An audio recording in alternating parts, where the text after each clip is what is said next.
Chapter 4.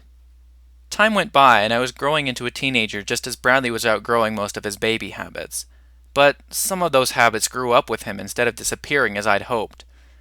Bradley had grown out of his habit of unconsciously touching and breaking, well, everything.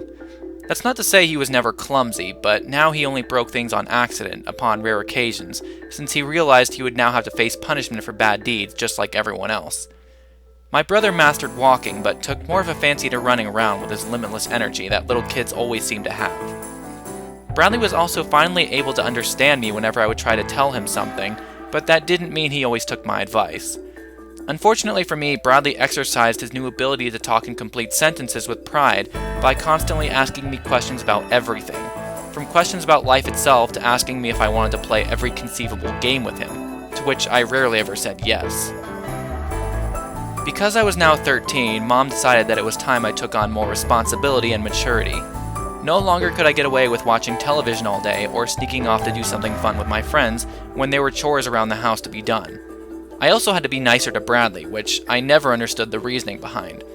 Maybe it was because he didn't understand any verbal abuse I wanted to give to him when he was an infant, but now he had feelings that could be hurt, and he could tattle to Mom if I offended him or didn't meet his childish blackmailing methods.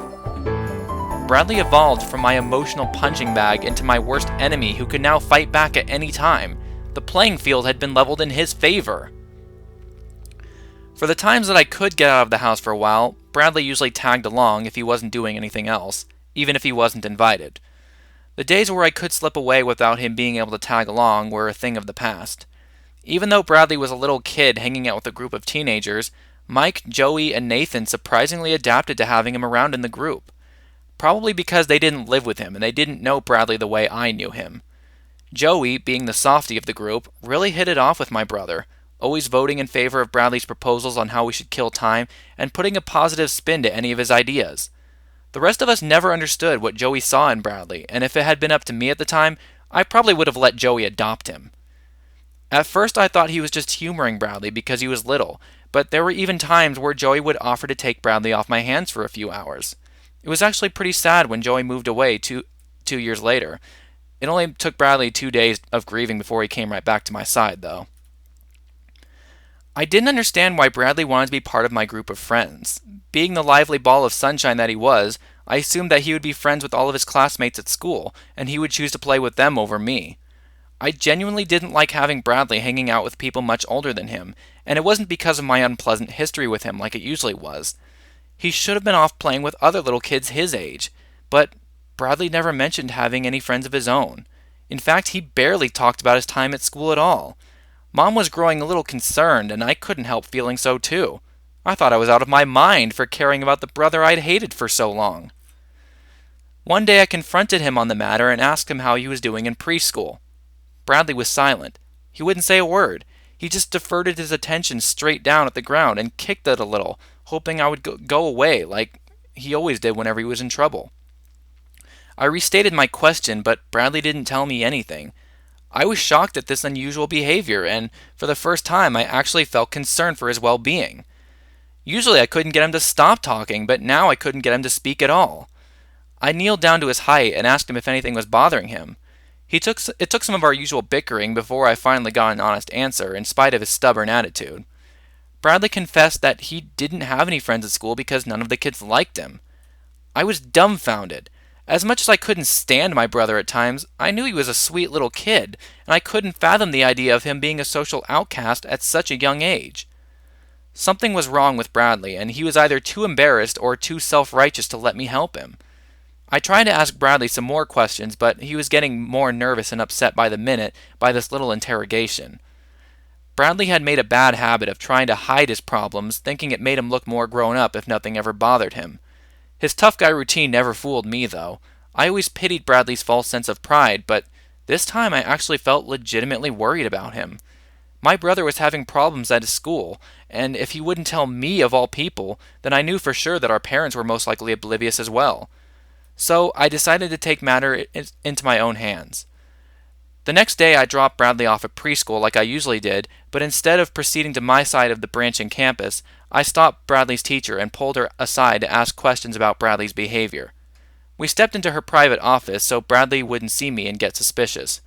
What she told me cleared away mountains of confusion, but only dropped yet another block of sympathy on me. Bradley was struggling in school, primarily in math, and was getting teased by the other kids for his academic weaknesses.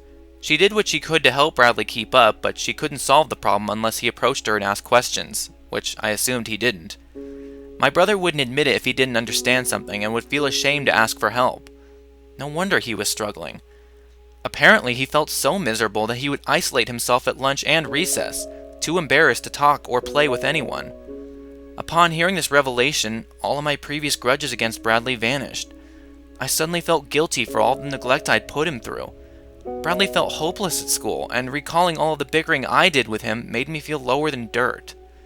I'd hoped my bitterness towards him would teach Bradley proper social etiquette, but all along I had been dropping even more bombs on his life. He probably didn't want to tell me about his problems in math because he assumed I would tease him too, given our tense history together. I wrecked my brain trying to figure out how long my brother had managed to hide this problem from his family. One thing was certain to me. Bradley had mastered the art of the fake smile if he was able to live with such torment in his life and still manage to act like nothing was wrong in front of the people who would be concerned most. And his problem was serious if it was controlling him to such an extent. What a brave kid my brother was. I felt compelled to do something to help, to try and correct as much of the damage I inflicted upon him as I possibly could. I negotiated with Bradley's teacher and agreed to tutor Bradley in math so he wouldn't be teased anymore, and more importantly, so he wouldn't be held back a year. She was delighted at my dedication and promised not to say a word to him, leaving the honor to me. Upon exiting Bradley's classroom and crossing through the playground, I discovered Bradley had even more problems at school than just math. I looked over and saw my brother being cornered against a wall by a rather plump-looking kid. I intercepted their conversation from a distance with a little effort and discovered that Bradley was getting bullied. I may have felt at the age that my brother was one of the worst irritations in my life, but even I realized he didn't deserve to be this miserable at school. After the bully exited the scene, leaving my poor brother lying on the ground and making no effort to get up, I approached him and helped him to his feet. When I asked, Bradley informed me that the bully in question was one of his classmates named Julian, and as it turns out, stealing Bradley's lunch money was the least of his offenses. Julian sat behind Bradley in class, throwing anything he could find or just flicking the back of my brother's head to annoy him. Bradley had eaten sand from the playground, had most of his arts and crafts projects stepped on by Julian, and had been labeled with every playground name in the book. What piqued my interest in Bradley's problematic school life was my curiosity as to why Bradley was letting himself get pushed around so easily. He had no problem standing up to me and my sibling abuse at home. All the afternoons I'd be stuck at home with him gave me plenty of indication that Bradley was not a kid who would take personal attacks lying down. Why was he so different at school? Was he afraid to fight back and stir up trouble? Or did Bradley really only feel free to be himself at home and everyone's punching bag at school? Whatever the explanation was, I was determined to make something change. This Julian kid had made preschool a living hell for Bradley, the education system was shrugging both of my brother's problems off as nothing, and I had seen more than enough. When I picked up my brother later that afternoon, I told Bradley about my discovery of his math troubles, as well as his Julian dilemma. While he was initially resilient to agree with my plan, obviously angry I was snooping and trying to intervene in his personal affairs, he came around to my offer with much less needed persuasion than I had anticipated. I think even Bradley himself realized that his problems were simply too monumental for someone of his young age to handle alone, and that he just didn't have it in him anymore to hide from me. I had several lengthy discussions over the next few days with Bradley where I slowly asked for more details as the questioning progressed, digging further and further into the problem. The more he and I talked, the more willing Bradley became to give me the answers I had wanted since my intervention began. I was originally under the impression that he was simply thankful to have me come to his rescue and was becoming more compliant with my requests as a result. But as time went by, I slowly realized that he was just grateful to finally be spending quality time with me. Even though I would have liked for us to be bonding under more pleasant circumstances, I appreciated our newly formed habit of frequent brother-to-brother discussions for what it was. A time when I wasn't trying to ignore him or push him away, but embrace him. To have found a time when I could genuinely enjoy my brother's company, I had to admit that it felt good once I finally knew what it felt like. Over the course of the next few weeks, I tutored Bradley in every math concept he struggled with. I taught him how to count to 10, how to add and subtract, how to turn any average word problem back into an equation that could be solved with the math he knew. Initially, knowing how stubborn Bradley could be at times, I worried that trying to get through to him would be a challenge, but I was startled to see how quickly he was grasping the concepts. However, it wasn't my tutoring that made a difference. I don't believe it was really the math concepts themselves that had my brother in a rut. I believe more than anything, he just needed a confidence boost. Someone to show him that everyone has a time of weakness, and that overcoming such weakness is what really matters in the end. My brother just needed someone to believe in him and believe he could overcome this challenge he was tasked with. It didn't take long to realize there was really no better person to get through to Bradley than me.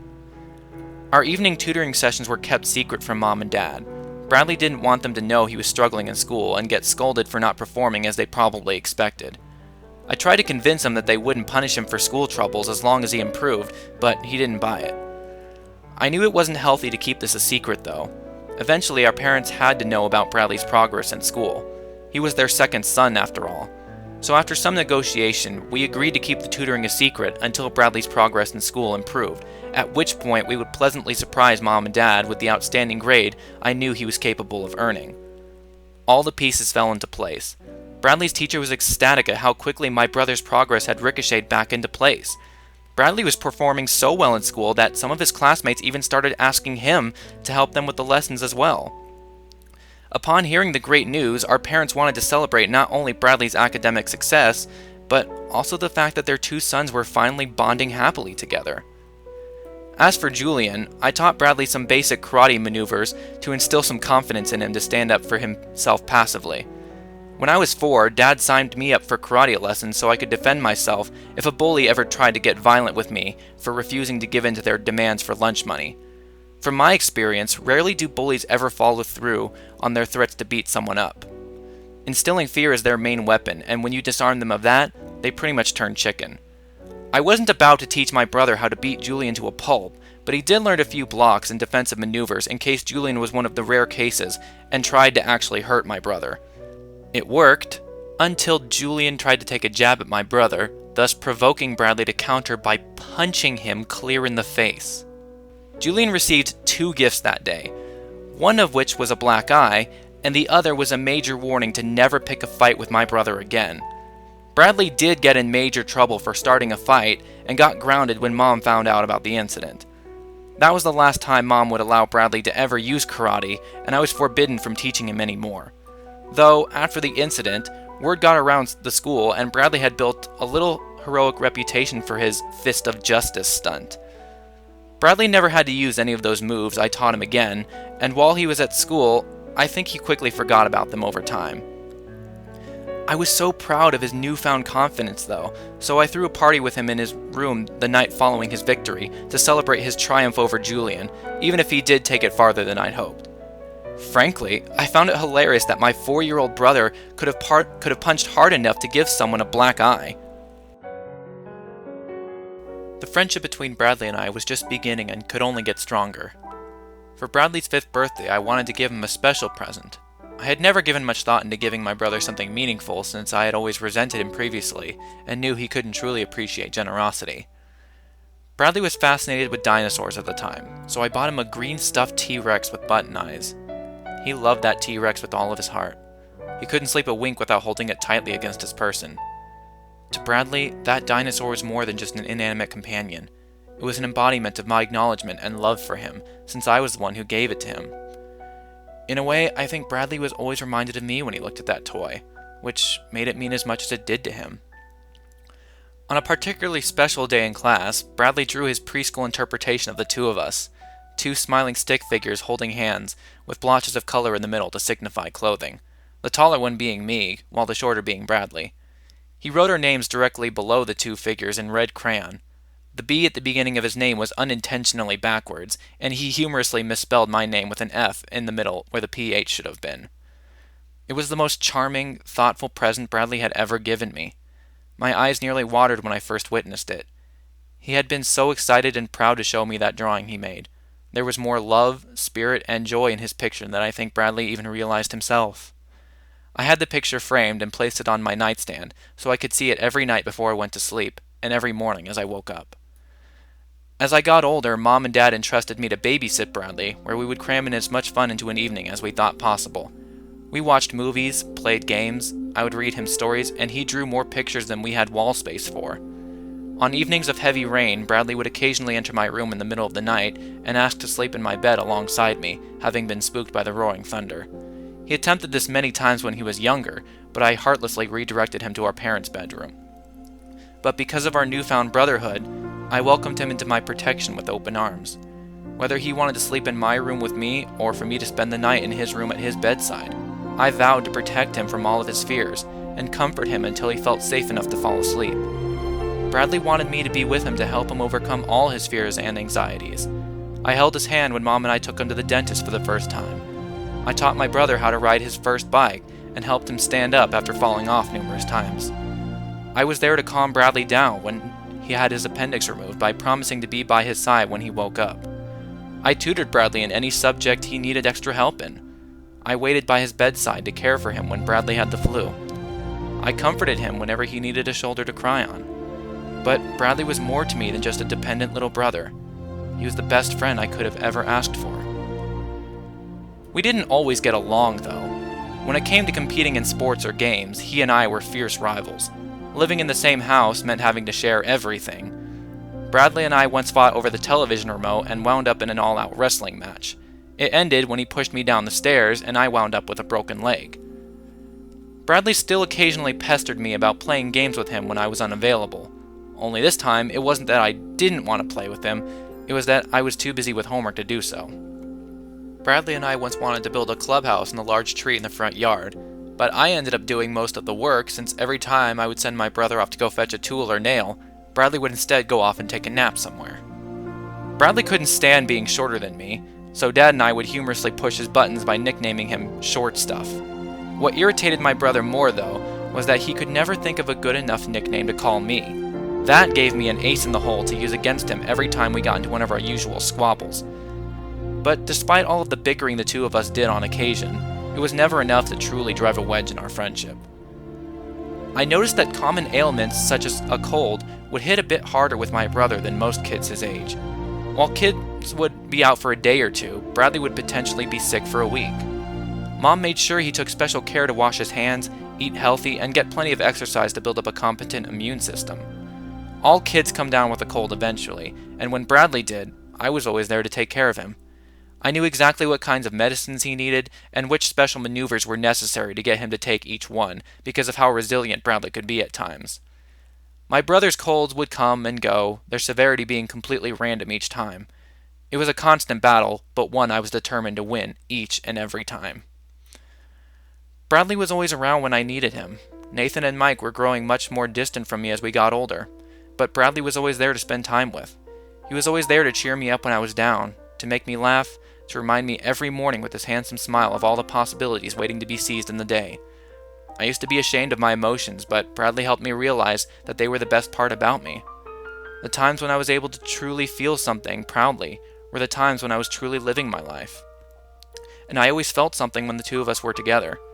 We watched the clouds drifting in the bottomless sea of sky for hours on a perfect day in spring. We skipped stones and swam in our secret pond we discovered together one summer. In autumn, Bradley and I wrestled in the crisp mounds of fallen leaves. We built snowmen together in the snowy bliss of winter. There wasn't a trace of doubt in my mind that all the days I spent with Bradley were the pinnacle of my happiness. I left all of my bitter envy I felt as a child behind me.